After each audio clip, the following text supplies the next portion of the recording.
یہ صرف سنبھل کی باری نہیں ہے، یہ تمام ہندوستان کے مسلمانوں کے بارے میں ہے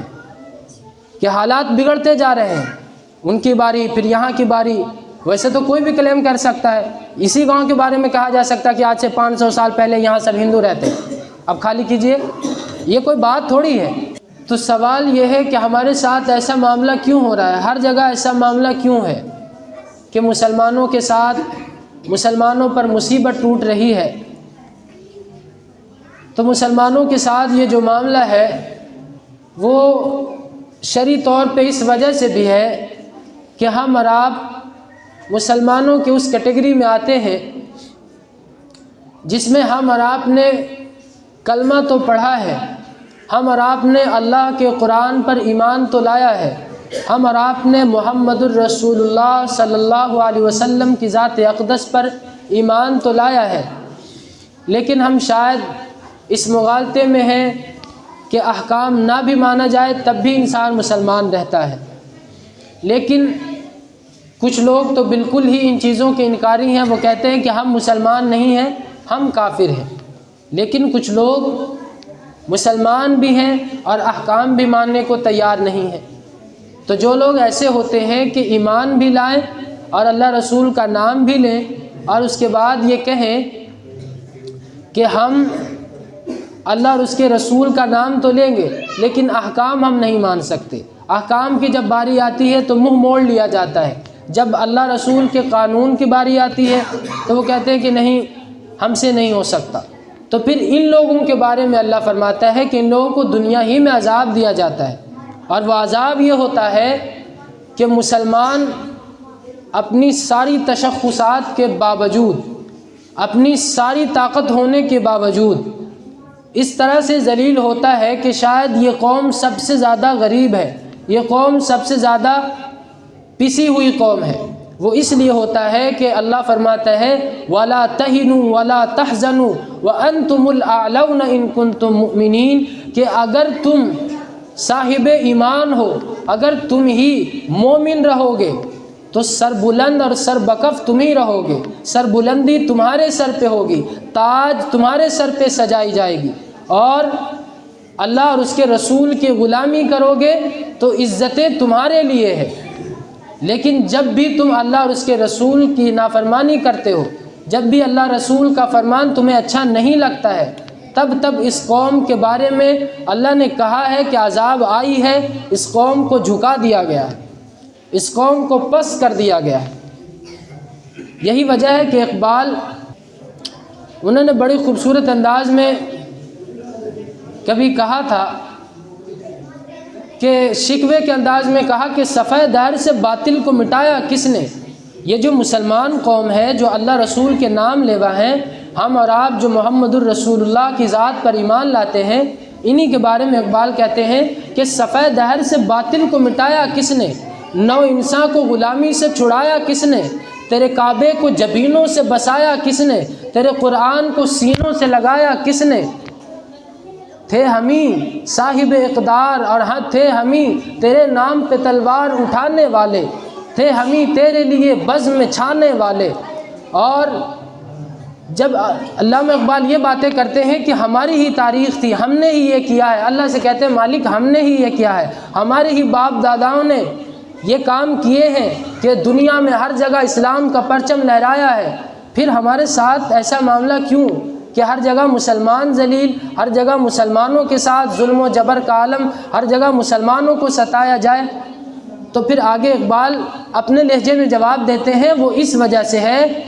کہ ہاں ہم مانتے ہیں، اللہ کی جواب آتا ہے میرے بندے ہم اس بات کو مانتے ہیں کہ صفحہ دہر سے باطل کو مٹایا تم نے اور نو انسان کو غلامی سے چھڑایا تم نے، میرے کعبے کو جبینوں سے بسایا تم نے، میرے قرآن کو سینوں سے لگایا تم نے، مگر تھے وہ آبا وہ تمہارے ہی، تھے وہ باپ دادا تمہارے ہی، مگر تم کیا ہو، مگر تم کیا ہو، ہاتھ پہ ہاتھ دھرے منتظر فردا ہو،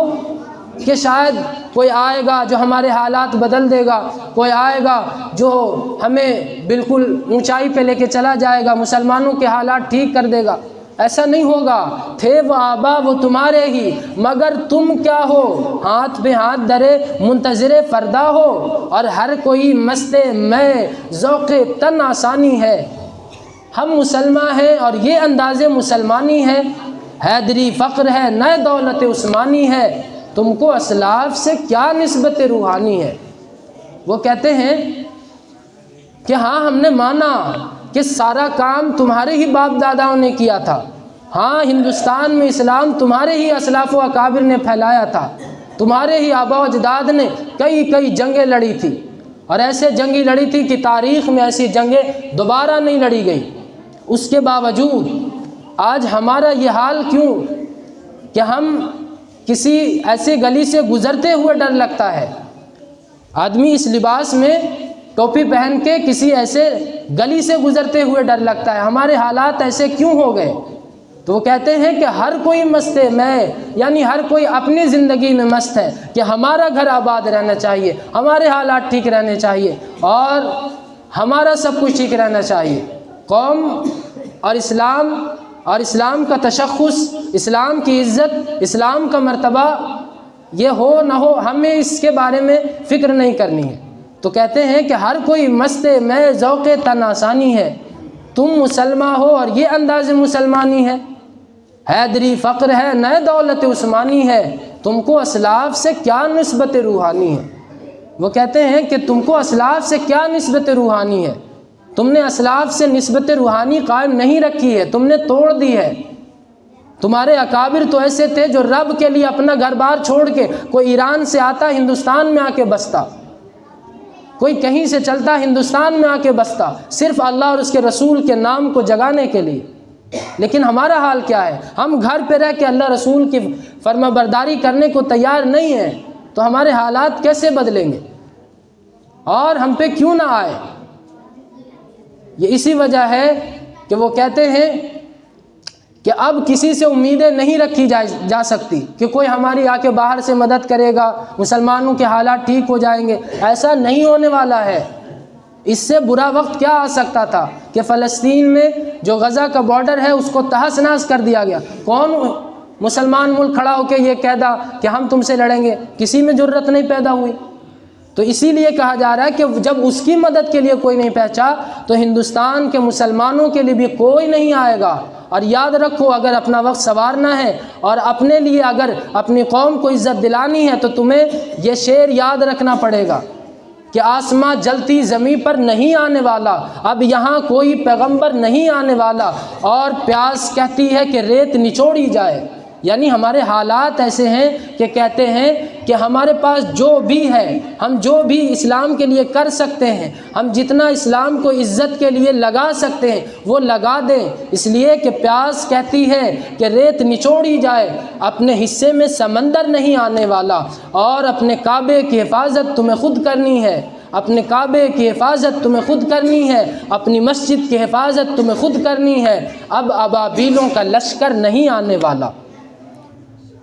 اب ابابیلوں کا لشکر نہیں آنے والا، اب دوبارہ کوئی نہیں آئے گا۔ اللہ کا فرمان ہے کہ میرے بندے، تو اگر نہیں سنورنا چاہے گا تو رب بھی تجھے نہیں سنوارے گا۔ اگر تو نے اپنے حالات ٹھیک نہیں کیے تو رب کی مدد اس کے ساتھ نہیں ہے۔ جو اطمینان سے بیٹھ کے امید لگائے کہ اللہ ہماری مدد کرے گا، اللہ کیوں کرے گا؟ ہاں، اللہ کا وعدہ ہے کہ اگر تم پھر سے میدان بدر سجاؤ گے، اگر پھر سے تمہارے اندر جرت پیدا ہو جائے گی، اگر تم پھر سے اللہ اور اس کے رسول کے لیے ہمت دکھاؤ گے، اللہ اور اس کے رسول کے لیے جو کچھ تم کر سکتے ہو وہ کر کے دکھاؤ گے، پھر اللہ اپنی رحمتیں نازل کرے گا، پھر فرشتے نازل ہوں گے، اور یہ اللہ کا وعدہ ہے۔ وہ کہتے ہیں کہ فضائے بدر پیدا کر فرشتے تیری نصرت کو اتر سکتے ہیں، اب بھی گردوں سے قطار اندر قطار، اب بھی فرشتے اتر سکتے ہیں، لیکن ہمارے حالات ہمیں خود ٹھیک کرنا ہوگا۔ ہم سے ایک وقت، ہم سے اللہ اور اس کے رسول کے لیے 5 منٹ نہیں نکل رہا، ہم سے اللہ اور اس کے رسول کی صدا سن کے مسجد میں نہیں آ رہے، ہمارے حالات کیسے ٹھیک ہوں گے؟ ہمیں اور آپ کو سوچنا چاہیے، ورنہ